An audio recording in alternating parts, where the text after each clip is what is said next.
Introduce the lesson where we are in the book of Jude for the ladies who are in here tonight, not down in the ladies' class, but are up here for tonight. Let me just catch you up just very briefly on what we're studying out of the book.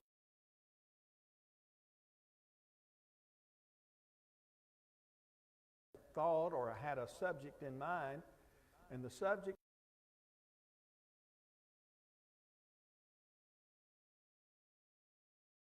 that we have in Jesus Christ. But there was somewhat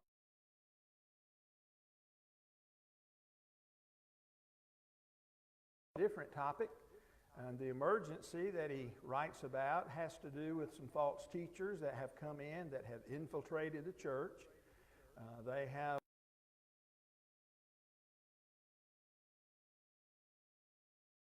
the book of Jude, and so he said that he needed to address that. And so what he's been doing over the past several verses that we've been studying in here is talking about those false teachers.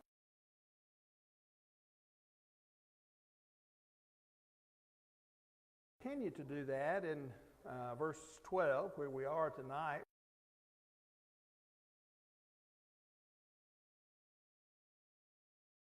But that's where he'll spend most of his time, where we'll spend most of our time.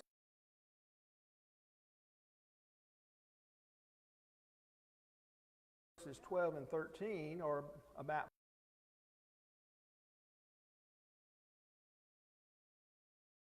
can be counted as a part of another, but we're gonna simply say that they're six. Right?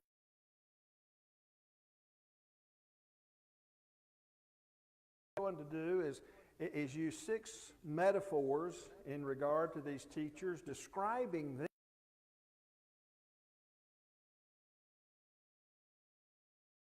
that they're causing, the trouble that they themselves will be in. And we'll also, as we go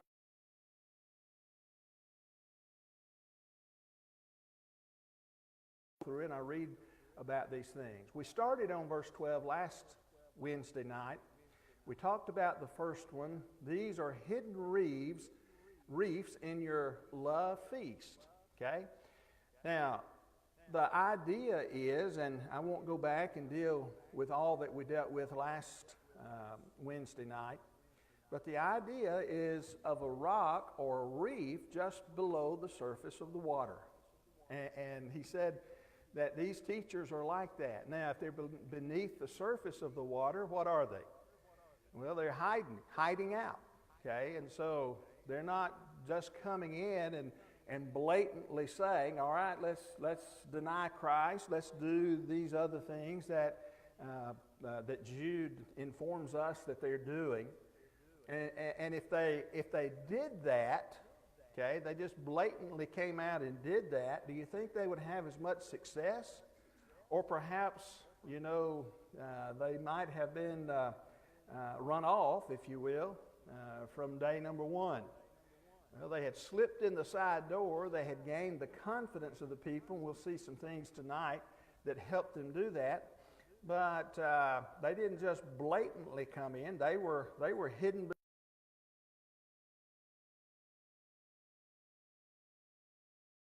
They were able to be there and influence more people because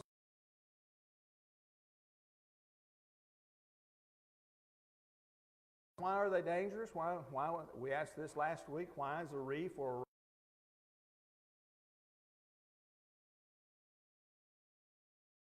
a ship and you hit the reef or you hit the rock, what's that going to do to the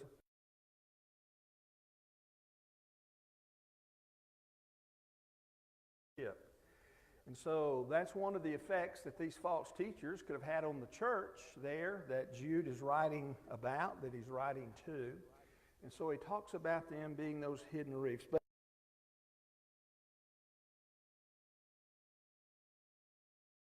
according to what he says here,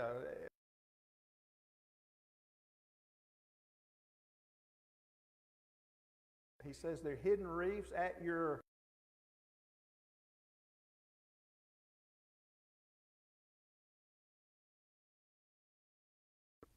Do we ever have a love feast?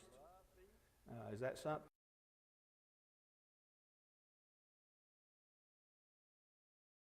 by authorization or something that they were doing that was approved by God?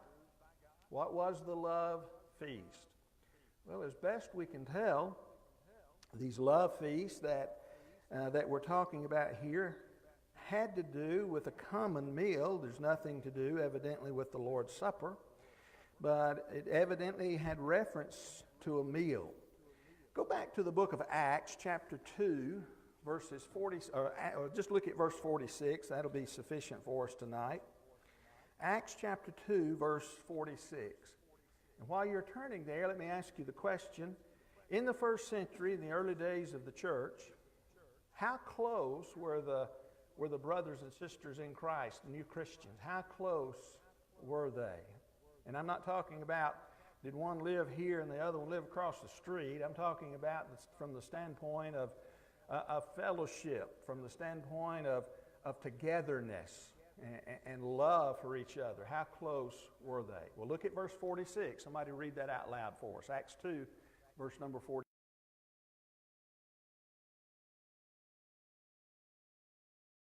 Go ahead and read it.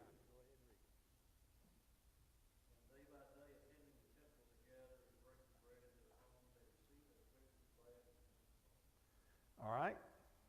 In the temple they were together, but in some other place they were together as well, were they not? The force of the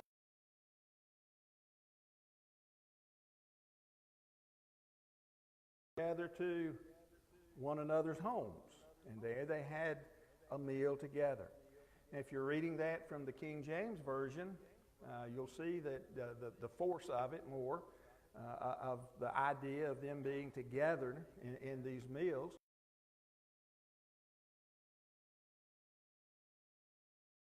Early days to share and fellowship together in meals together. Okay? Now when you turn to the book of 1 Corinthians, don't we find somewhat of an abuse?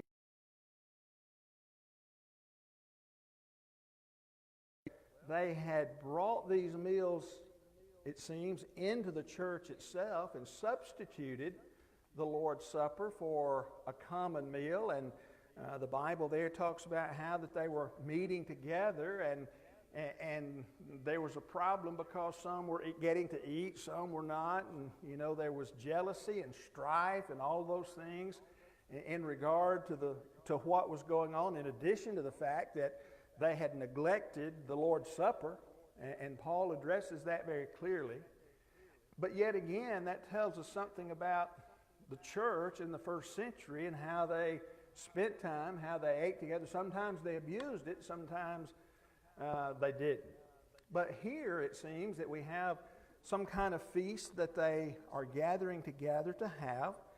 And many of the commentators and historians seem to feel, and history seems to indicate, that what they're dealing with was a meal that had been provided by someone who was of some means, had some wealth, if you will, or had a way of paying for it.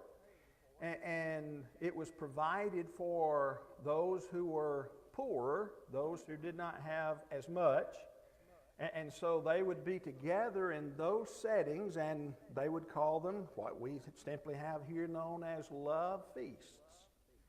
Okay, so I want you to think about that for a minute now. If you've got somebody who is providing a meal for other folks, what is that going to do for the one who's providing the meal in the eyes of the ones who are simply partaking of the meal? What's that going to do? Are they not ingratiating themselves to those? Making folks look up to them and say, hey, you know, I like him because he's doing this for me. Now, politicians today are, you know, they've started their campaigns, and many of them have, you know, are trying to offer more than the other one has offered, you know, to ingratiate themselves to the voters and get themselves elected. But these are not politicians. These are folks within the body of Christ. And so, in doing this for ingratiating themselves in the love feasts that are mentioned here. Remember, it's in connection with the hidden reefs, the rocks and the reefs that are just below the sea.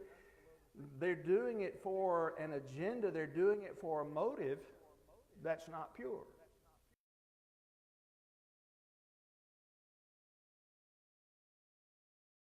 It's not so that they can help them out.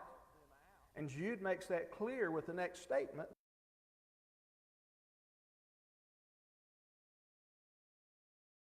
Infiltrating the love feast, if you will, in order to gain a reputation from the church, from the members of the church, that they will look up to them. And if they look up to them, what else will they do?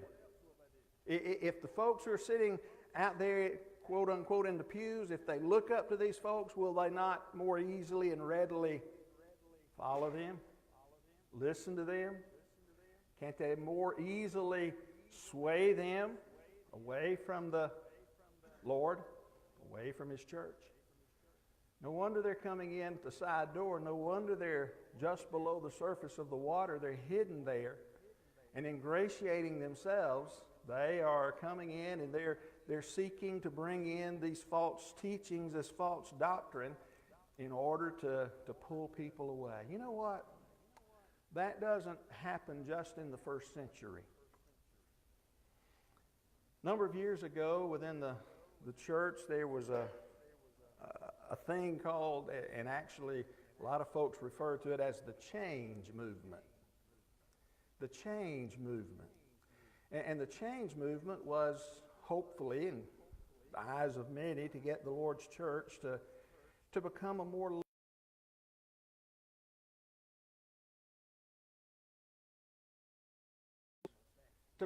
like the world, become more like the denominational world. And so many people joined on to that change movement. And you know the way that many were led astray?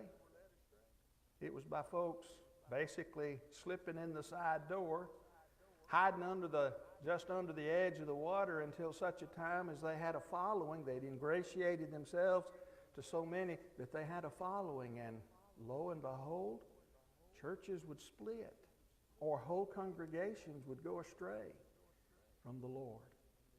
And so Jude, in writing the book of Jude, if we would study these little short books sometimes and mine them for every nugget that we have within them, maybe we would stand a little more alert to what's going on, to the things that happen around us, because Jude has a lot to say in just a little bit of space.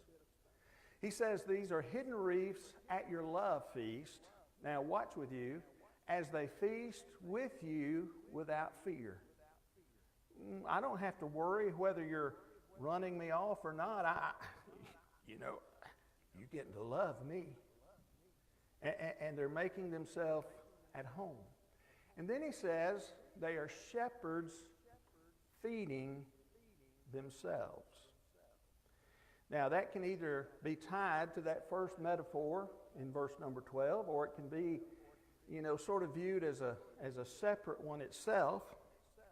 But when he talks about them being shepherds feeding themselves, what is it that he's saying? Let's do a little reading from the scriptures. Let's go back to the Old Testament. Ezekiel chapter 34 at verse number 2. We'll just start there. Ezekiel chapter 34, verse number 2.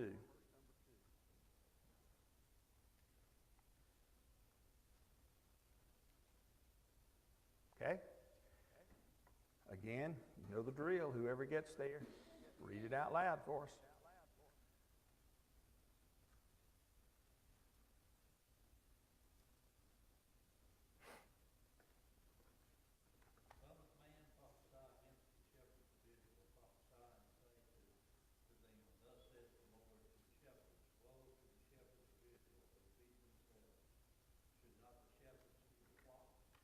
Okay? Ezekiel is told to prophesy. He's told to prophesy to who? Now, is he talking about those folks who are out in the fields feeding the sheep? Literal goats and lambs and all of those? No, he's talking about the leaders of Israel when he's talking about that. But it's interesting that God tells Ezekiel to prophesy to them, and basically he condemns them, because what are they doing? They are shepherding Israel, but why are they doing it? He uses the same metaphor there, doesn't he? They are feeding themselves. When they're feeding,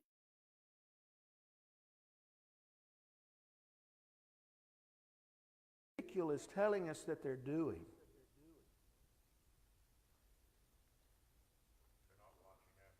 Not watching after the flock, but they're doing it in such a way as to do what? Enrich themselves. Whether it be in popularity or money or whatever, they're doing it just for their own sake. They're doing it just for their own gain. Now, that was in the Old Testament. Look at what he says here. These are shepherds feeding themselves. Pretty much the same language here that we have here. Look at another Old Testament passage in the book of Isaiah, chapter 56 at verse number 11. Isaiah 56, verse number 11.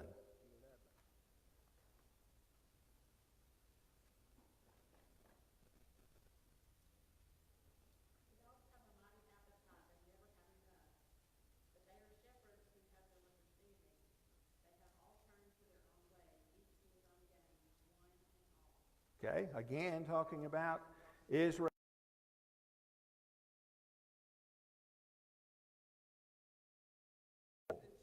But they're like shepherds who have done what? Turned to his own way. Let me ask you what these people here that Jude is writing about, what had they done that we've already discussed? Were they not going their own way, teaching their own thing? And so those back in the Old Testament had gone their own way. The reason for that, again in verse 16 or verse 11, each to his own gain.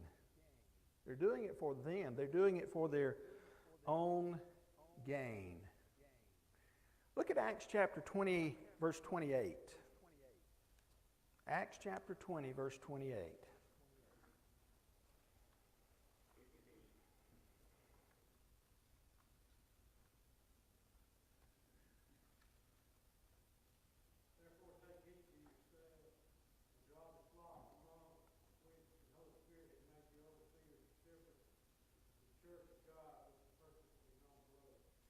Okay, they are to do what?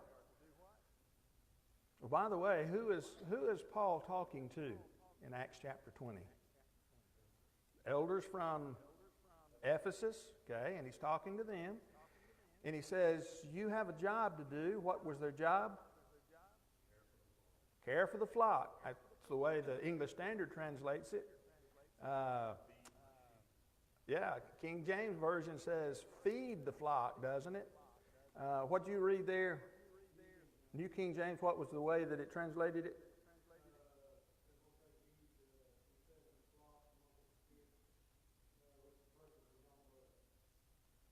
So,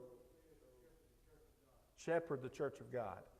And so, the idea that I wanted to bring out from that is, who were the leaders, who were the shepherds to be feeding? Now remember what Ezekiel said? The shepherds of Israel who have been feeding yourselves. Brother Eddie said, should not the shepherds feed the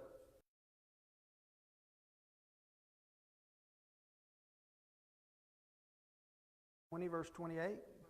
That the shepherds, those who would be shepherds, are to feed the sheep, that they would poi meno, okay?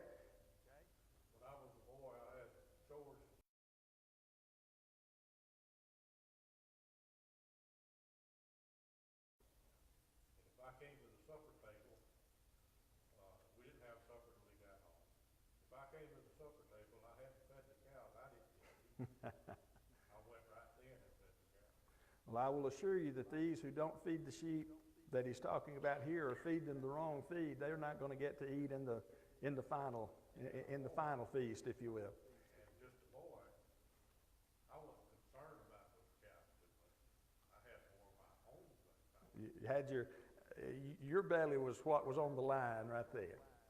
All right, let's keep moving on here. The shepherds who feed the sheep. The shepherds are to care for, to feed the flock. Do you realize that the word that's used here in the book of Acts, or rather Jude, verse 12, is the same word that is sometimes used to refer to the elders of the Lord's church, the shepherds of the Lord's church? I do not know when Jude does not say for certain. But had these men so ingratiated themselves to the congregation that they had been placed in leadership positions? In leadership positions. Now, why were they there? They were doing what? Feeding themselves. They were there for their own gain, like those of the Old Testament shepherds that were shepherds of Israel. They were there for their own gain. Now, having said that, let's read two more verses. Go first to the book of Titus, chapter 1. And somebody read verse number 7. Titus, chapter 1, verse number 7.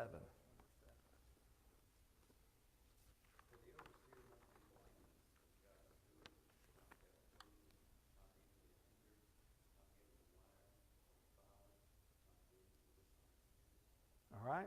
What was that last one, Tommy? Who is he writing about? What's these qualifications for? Elders, shepherds, bishops, those who are the leaders of the Lord's church. But they are not to be greedy for, how was it that translated it again? Filthy, or not filthy, but what's the word that...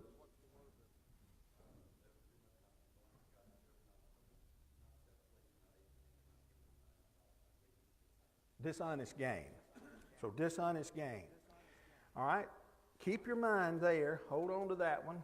And look at 1 Timothy chapter 3. And just look down at verse number 3.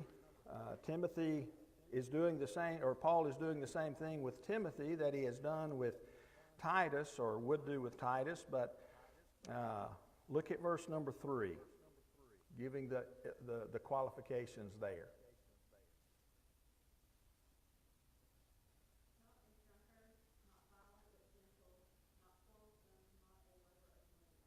All right? One said, not greedy for gain. The other said, not a lover of money. There are two different words that are used in the original language that's there. The one, greedy for gain, translated greedy for gain, means literally given to or greedy of. If you go back to the Bible dictionaries, the Strong's, he says filthy lucre. Or as Tommy wrote it a while ago, we don't say filthy lucre very much unless we're reading from the King James Version. We're talking about dishonest gain. Okay? So they're greedy for that. But think about that. They are given to or greedy for what? Dishonest money. Dishonest money. He says you can't be like that and be an elder in the Lord's church. In the passage that he wrote to Timothy, he says that he's not to be a lover of money. Different word. Literally means without covetousness. That he's not greedy. Okay? And so, two different aspects that he gives there, but the idea that he presents in regard to the elders of the Lord's church is that it's not for what? Not for personal gain, not for gain. Okay? Now, if these men that Jude is referring to are indeed elders, okay, they're shepherding themselves, and again, he did not say for certain that they were serving in those positions, but if they had so ingratiated themselves to the church to which Jude is writing, that they had risen to this level of leadership, they were doing it in violation of even the qualifications. Not to mention the false doctrines and the false teachings that they were giving. They were in violation of the rules that God had given, the qualifications that God had given before. And so they're wrong. He said they're shepherds feeding themselves. Now, having said that, that brought up another question or thought in my mind. And just wanted to briefly hit that. Is it scriptural to pay elders? Is it scriptural to pay elders? I believe the answer to that is yes. If we go to the book of 1 Timothy chapter 5, verses 17 and 18, that the elders who rule well be considered worthy of double honor. What's double honor? Well, before we even go for the definition of the word, let the Bible be its best interpreter. And notice verse 18. He said, let the elders who rule well be considered worthy of double honor, especially those who labor in preaching and teaching. For the Scripture says, you shall not muzzle the ox when it treads out the grain, and the laborer deserves his wages.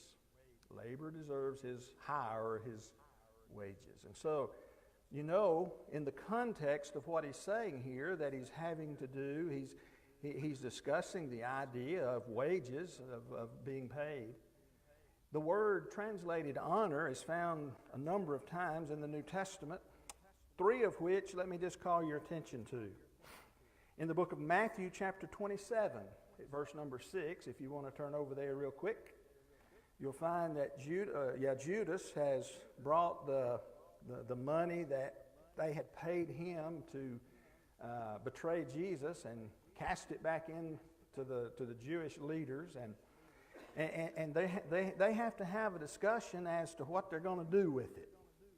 They say in verse 6, the chief priest, taking the pieces of silver, said, it's not lawful to put them into the treasury, since it is blood money. That's our word translated honor in the book of Jude, verse number 12.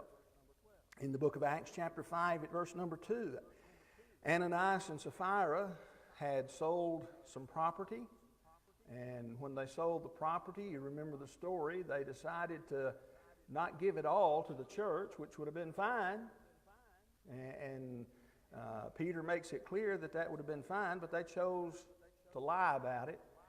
But notice in verse number 2, and with his wife's knowledge, he kept back for himself some of the proceeds, is the way that the English Standard translates it. That's the word that we have in the book of 1 Timothy, chapter 5, at verse number 17. And then the last one is found in the book of Acts chapter 7 at verse 16, last one that I'll call your attention to. I think there's about 90 or so uses of that term, that word, in the book of Acts chapter 7 verse 16. And they were carried back, that is the bones of Jacob, and as the children of Israel were leaving Egypt, they were carried back to Shechem and laid in the tomb that Abraham had bought for a sum of silver from the sons of Hamor of Shechem. The word sum is our word in the book of 1 Timothy chapter number 5 at verse number 17. And so, is it scriptural to pay elders? Yes.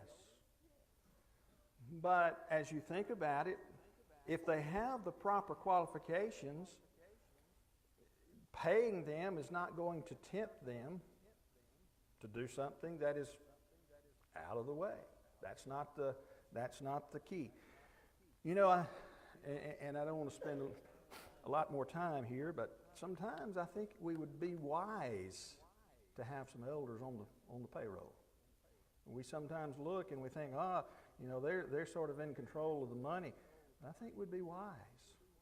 Men who could spend their days doing the work of an elder rather than simply on a weekend or, just the time that they have left over from their regular job.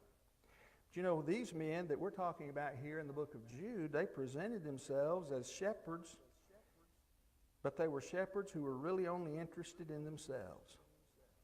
And again, when I think about them, I can't keep from thinking about politicians who show up at various places right around election time, you know, maybe even to church services. You never see them again until the next election, or, you know, doing it for their own gain. And so when we look at it, that's number two. Number three, they are waterless clouds. Waterless clouds.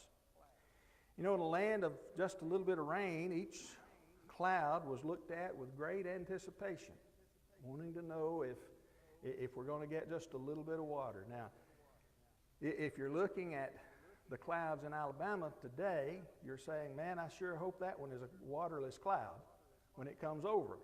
You know, in some other places, I've seen some flooding back up where we used to live and that area, but you would hope that they would be blown away. But in that land, they were looking for each cloud to bring some water.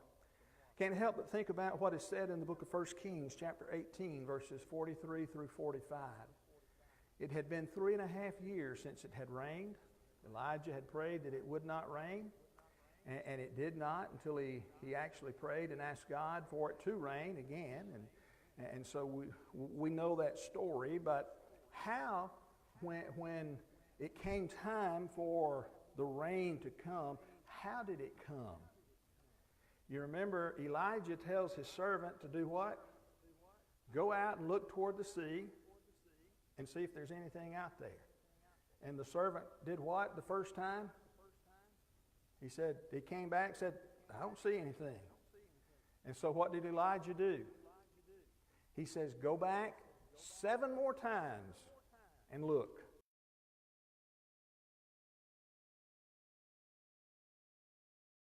He came back and told Elijah.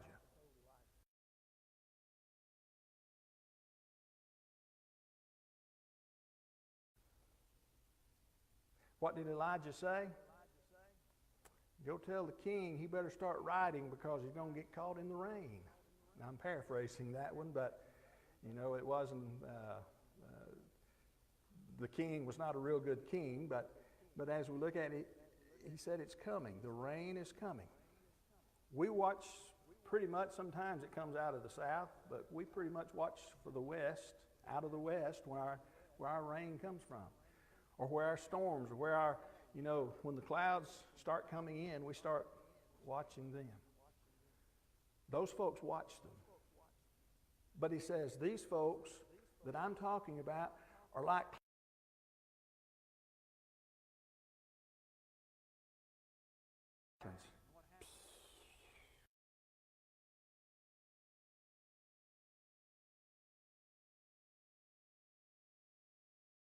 value to you.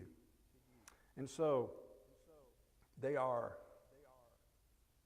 clouds swept along by the winds, waterless clouds.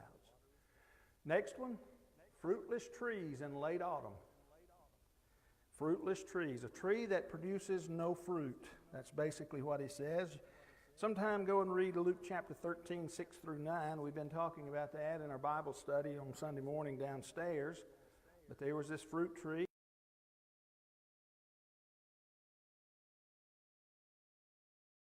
There was no fruit on it, so he told the manager of the vineyard, he says, cut it down. He said, no, let me work with it one more year, and we'll see if it bears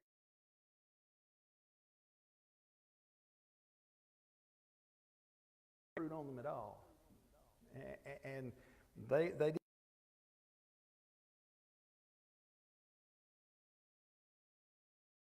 The time that they should have borne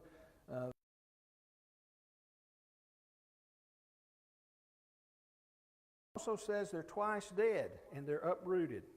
There was absolutely no hope.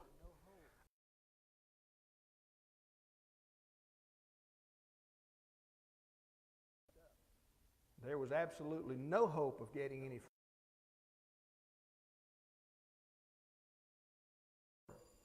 While the young